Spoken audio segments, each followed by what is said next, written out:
Hello, everybody. Welcome to episode 54. 54. Episode 54. Awesome. Numero 54. I am here, James. Please introduce yourself. Could you tell everybody a little bit about the art you make, kind of who you are? Hi, my name is James. I do art full-time. Been doing that since the very beginning of 2020, very end of 2019. I do traditional art in like ink and graphite mostly. I work with watercolor and acrylics also, and just tour the United States selling my wares. So maybe I will see you out there sometime. So what does it actually look like doing art full time? As in, like, is it mostly going to trade shows and conventions and selling there, or what does it mean? Is it mostly like actually producing work and then it sells online? Most of the time it's in person.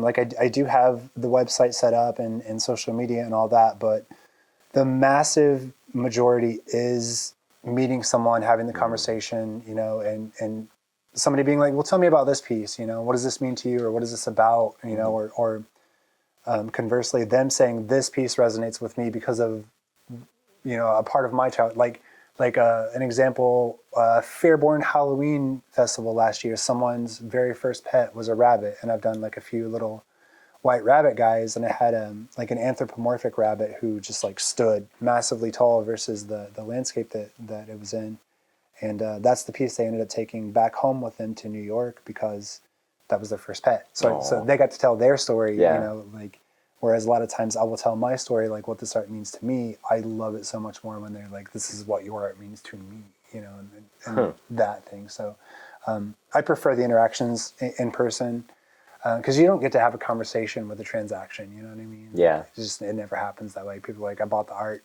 put it in my studio. And I never get to meet any of those people, but like every great once in a while, I'll be like, yeah, I have your art, and then I get to talk to them. But most of the time, it's just like the random void of the internet is who's buying them out there, and that's not a lot versus the in-person stuff, but I prefer it that way. Yeah, I'm sure the people who do buy online already know you somewhat, and follow you, or something like that. Yeah, most of the time it's somebody that I've met at a convention or an event that's like I didn't get a chance to get to your table, or I've seen you here for the past couple of years, and remembered that we were at the same event.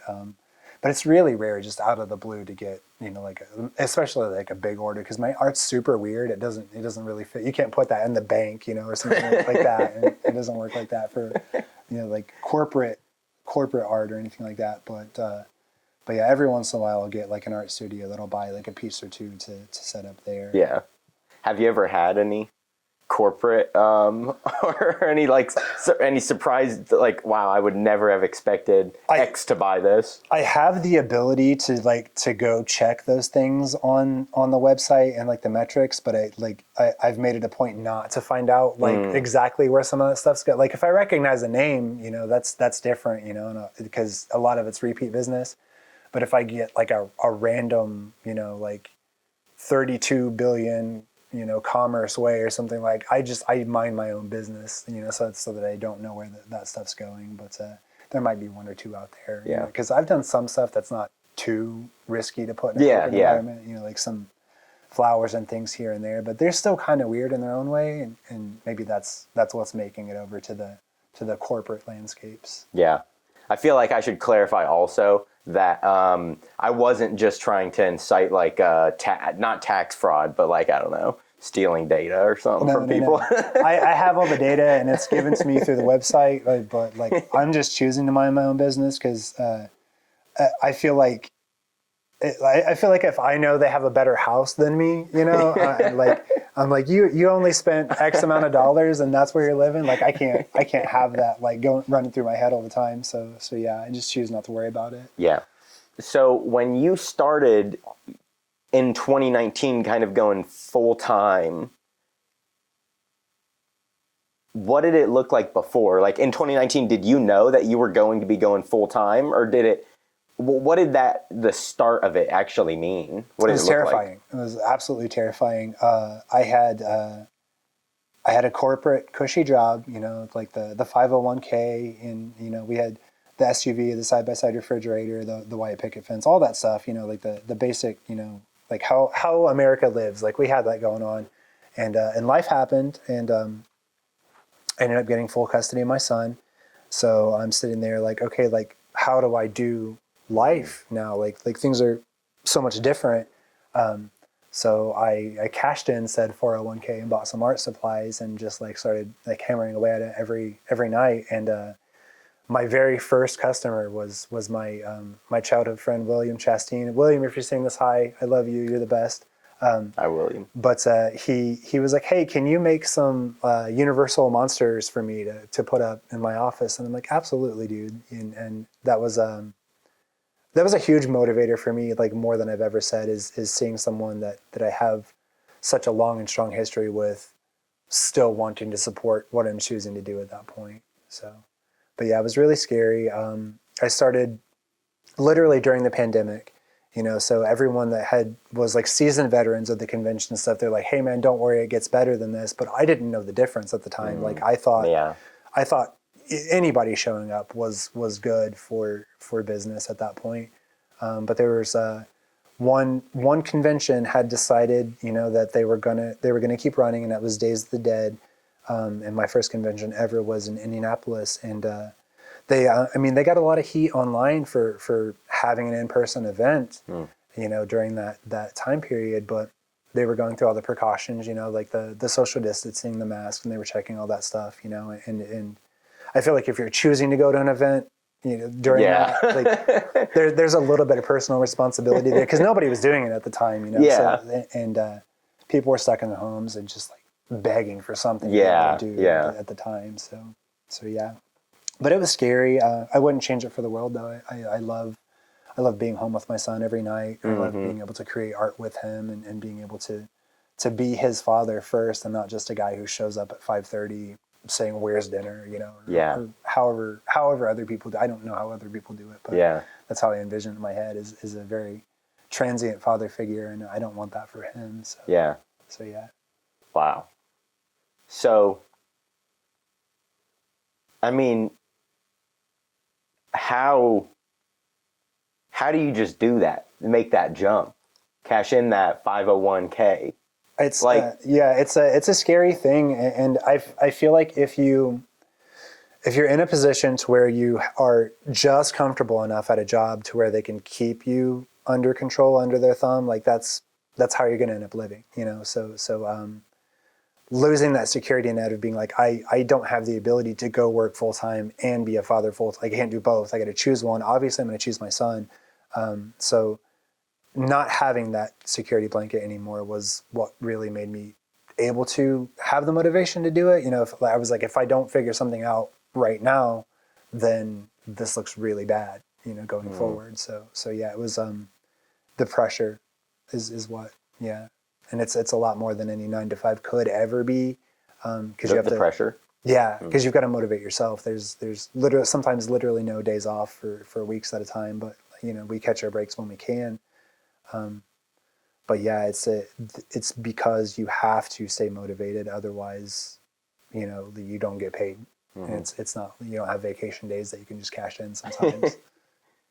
So I'm sorry that I'm asking so many questions about it, but that jump, I feel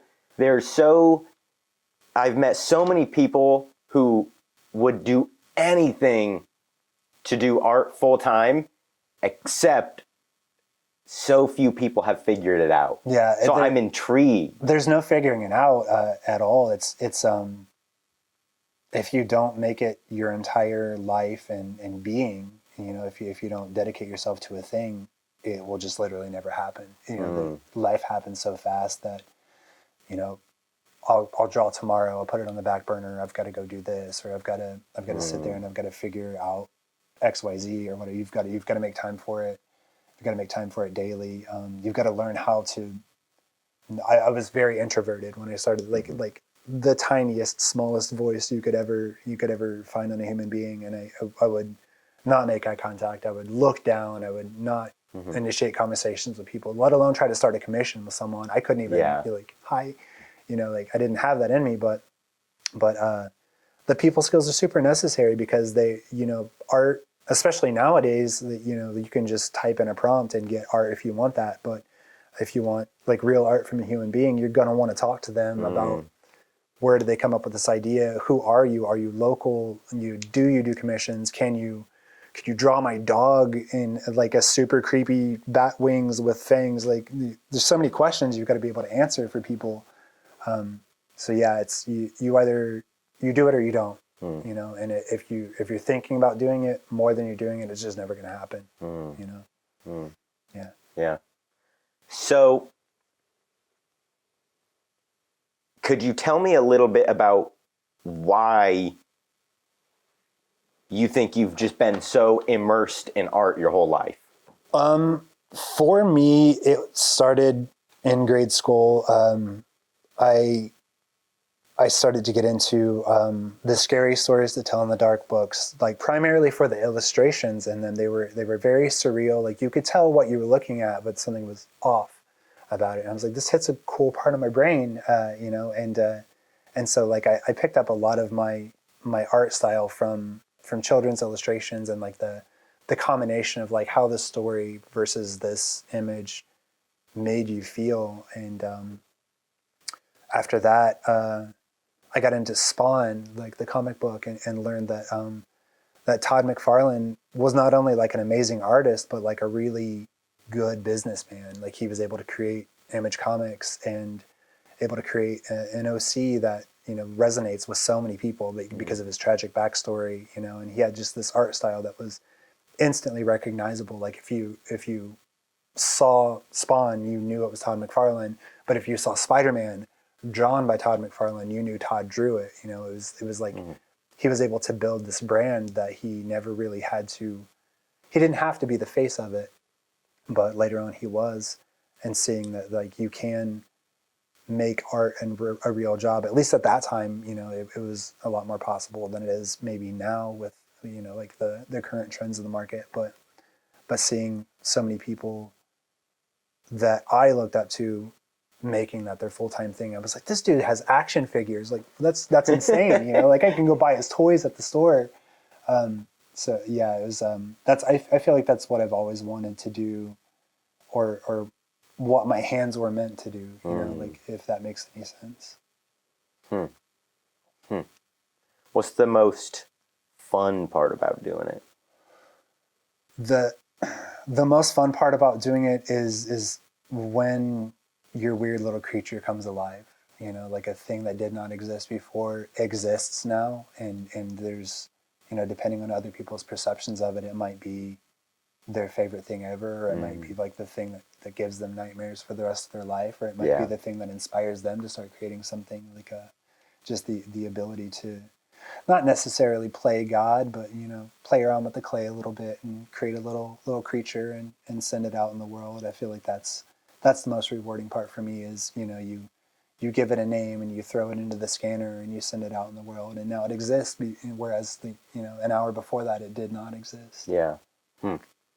So on that topic of your creatures, I'd like to hear more about your art style, because you have a very, I can never find the right word I'm looking for. Not specific style. You have a very recognizable style. Yeah, I tried so hard to not have a recognizable style for the longest time because I wanted to do every art style. But there was always like this one kind of style that I would go back to, and everybody's like, that's the one I like. So it was like, all right, guys, I guess I'll make some more of that.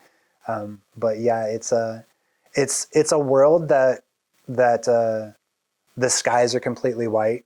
Sometimes it's a world where things don't have to necessarily make sense. Like sometimes our animals do walk on hind legs, and sometimes the deer are the hunters, and it's usually a very grayscale world, but there's a lot of things that are what ifs, like there's completely black voids that could go somewhere else, or there's skies that go into infinity.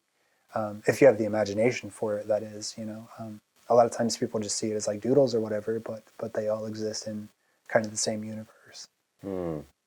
So for context, to give context for this next question I'm about to ask, James, we talked about, while we were doing our photo shoot before this, about, you had said, you were explaining to me about accepting the world as it is versus not accepting it, along the lines of creativity. And what can you explain? Can you expound on that? Expound on the world that you're talking about here.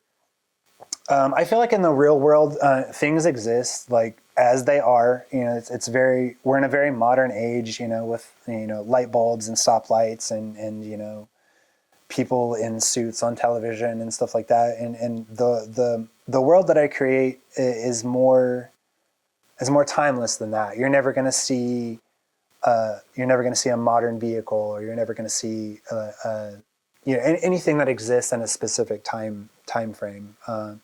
That way, hopefully, like when I'm gone, these things can still resonate with people because it doesn't look like it's from 2026, or it doesn't look like it's from whenever I do it.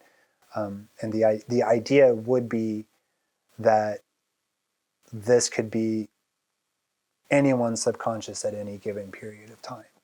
I feel like that's maybe, I've never really tried to explain the universe before that these guys all live in, but they're in a subconscious that exists outside of an identifiable time frame. So when you draw this subconscious universe, it's a place where you're saying inspiration comes from, and do you get lost in there? Kind of, yeah. It's like back in the day when you had like imaginary friends, or something like that. You just if you do the work as an adult to never lose that creativity and that imagination, which I feel like that's something that a lot of creatives don't really expand upon. Like where this stuff comes from for them is there becomes this little universe that's inside your head where things aren't exactly how they are Monday through Friday, 9 a.m. to 5 p.m. There's this other world where things are kind of more the way that like you would want to see them, or maybe not ever want to see them, and good and bad exists in the real world. So a lot of times we create monsters through creativity in a way to help us deal with the monsters that exist, in real life, and because it's the safest way to experience that emotion. Do you feel like you do that world justice with your art and your expression? Sometimes I do, and I never know whether I hit the mark until I see someone like flipping through a book of the original art, and like they walk away from it. Like that's when I know if somebody's like like if they do that, or conversely, if they're like that, I absolutely love that. It terrifies me, but I want it. Like as long as I can get that true reaction of someone, like that's how I know that this little guy that came from my universe just made it into yours. Whether that's good or bad, that's not for me to decide, but yeah, that's when I know. And those are generally, like, those are the best sellers, or those are the people that absolutely will never come to my table again. And it's one of the two. That kind of thing. Do you feel like it took you a while to find your way into expressing that universe? Absolutely, yeah. When I first started, I was kind of trying to figure out what my demographic, like where did I want to be if I was going to be showing my art to people. And so a lot of it started out as, your Dracula, Frankenstein, werewolf, then on to Freddy Krueger and Jason, and those, like all the fan art that you see at conventions. And I still do some of that sometimes, but here in the past like year or two, I really will just fill a table up with the brain children, and if it does well, awesome. If not, then I know that I didn't just do the same thing that I did the year before. Yeah, so it did take a few years to really develop a style that I feel like worked for myself and worked for what I was doing as well, because I can't just paint pretty flowers and take them to a horror convention and expect them to go over well like that. So this world that my wife and I know that we've been able to experience some of just by perusing through all of your work, why do you think it is the way it is? There's so much graphic, gritty work in there. There's so many, that world seems like there's so much intense stuff in it. Yeah. And surreal stuff. A lot of the intensity will come from, if I can get into like a flow state when I'm working, which that generally only happens with my larger pieces because I don't have to be so meticulous with things. But if I find a spot and like the subconscious part of my brain knows that it doesn't need to be detailed, sometimes that's just an ink splatter, and it'll create the suggestion of detail there.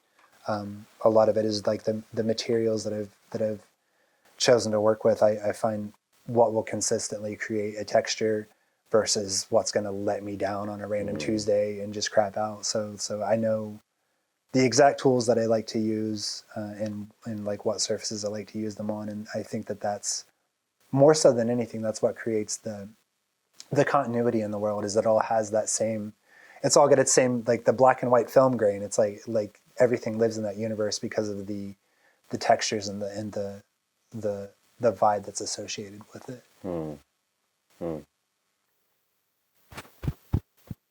James, you are very eloquent. Is that the right word? I have no idea. Yeah, I think so. Well spoken? Yeah. You are incredibly well spoken. I'm trying so hard right now. As soon as this interview is over, I'm going to go back to like dirt. I can't do words good. Yeah, I'm putting them all on the table tonight. Doesn't look like you're trying. Yeah. I think it's over time it comes naturally. You have so many conversations with so many different types of people that you just kind of become a people person by chance. I'm so introverted normally, but like there's this other part of me that like turns on sometimes. I can use that every once in a while. Okay, so the question I was going to ask is, when it comes to you putting this world out there, it seems like having not lost that world or having found it again, that seems like such a personal place to share with the entire world. Did you ever have trouble sharing that? Not really. There are some of the pieces that I've created do have very deeply personal meanings for me, but being able to create a thing that is open to interpretation, for the viewer, has let me take a super traumatic thing and go put it out on a table and make money off of it, and kind of has helped me work through some of those things. And sometimes I'll be able to to talk to a friend at an event, and if they ask me about it, I can kind of tell them what happened. But the general population, they're just like, that's a cool piece of art. But yeah, it's absolutely therapy. It does just as much good for me as it does for the people who appreciate it. Absolutely. Yeah. Do you think right now, where you're at in your career, are you happy and content with it? No, you can never be content. If you become content with it, you'll stop growing and you'll stop evolving, and eventually people will be like, oh, it's the same thing you did yesterday, the day before that, the day before that. There has to be some sort of evolution, and the ability to have an audience that is along for the ride is such a thing that I don't know that everyone can openly state that they appreciate. But I do some weird stuff sometimes, and I've just got these handful of people that are like, hell yeah, brother, get weird with it. And I'm like, all right, man, I will get super weird. So I definitely appreciate being able to do that. Just being, a weirdo in public is probably the coolest job anyone could ever ask for, honestly. So yeah. Huh. So then, do you have goals with your artistic career? I do, absolutely. I feel like consistently the goal is always to be able to put it in front of more people, without seeming like I'm trying to advertise to anyone. Like, I just want to show up at more places with my stuff. collaborate with artists whenever possible, and really just see how big I can make the thing that I'm making at any given time, and whether that stays as traditional art or one of these days changes over into short film or photography or maybe like an animation or something like that. There's I do get so bored with doing the same thing over and over, and especially like once I get pigeonholed as the guy who does this kind of art, like I've got to take that kind of art and take it to a new place. At some point every year I've got to do something weird with it. Yeah, because you've got to keep growing, you've got to keep evolving. Because people can just plug a prompt into Mid-Journey and get whatever they want these days. So I've got to do something that's more profound than the what the sloperators, I guess you would call them, are doing. Sloperators? What they're doing these days. I like that. I've never heard that term before. It's getting around. There's a few. There's the sloperator is my personal favorite. I feel like clanker is a super risky way to like that is borderline hateful type of speech, but yeah, a lot of it is those two words get thrown around a lot in the art community these days, and I mean not for no reason. There's so many people who lost their job or got laid off just to find out they were never coming back. To careers that they spent years, or sometimes their entire lives developing. So I understand the vitriol, more so than maybe really the average citizen would, for sure. Yeah. I mean, that I feel like with all of the AIs, the first thing people were hearing was artists. Like artist security is being threatened by it. Do you feel threatened by it ever? I don't. I feel like if somebody wants AI art in their house, that's a them problem, and that's probably not my demographic anyway. So it definitely has drastically changed the way a lot of commercial art is produced. Like you can literally go to like, any department store now and you can find, AI generated art in their products. But I don't feel like I'm a department store kind of artist, so. Yeah, it's fine. Like the people that are getting their art from there aren't my people anyway. Yeah. If that makes sense. Yeah. Yeah, I couldn't imagine. And somebody who would be flipping through all of your pages would be interested in something. Yeah, they're looking for something, that real physical, tangible. Yeah. Like you can see the graphite shine when you spin it around, or you can see the texture in the paint, or you can see a fucking emotion that actually happened in a brushstroke. Like you're not gonna find that with things that weren't created by human hands ever. So yeah, it's two different groups of art collectors, and I'm more than happy to stay on one side of that. Yeah, for sure. Okay, so James, when I first met you, one of the first things that popped out to me was your appearance, because you have the piercings, you have tons of tattoos, you have the long black hair. Do you feel like this world has affected your appearance, or like how you communicate through your appearance? I don't feel like that I exist in that world that I've created. I feel like the person that's here on Earth that is James is very much not a representation of the art that I create. If that makes any sense, because there's too many things about me personally that they put me in a time. I'm wearing Chuck Taylors. I have body piercings. Like those are very you can find a time period for all of that stuff. I feel like I just kind of always looked this way, whether I was actively being an artist or whatever it is that I was doing, whether that be like art or music or anything else. My appearance really didn't have anything to do with what I created ever. Yeah. Do you, separating the art from the artist, what does that term or that phrase mean for you? That's a loaded question. There are some artists out there that are getting away with just like absolute atrocities just because they have, high ticket sales, and stuff like that for their events.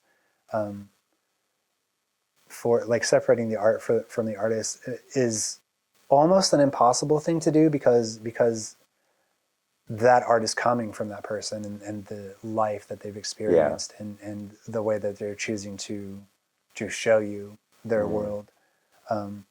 So yeah, it's very difficult to truly separate the art from the artist, because if you did, then the art wouldn't exist in the first place.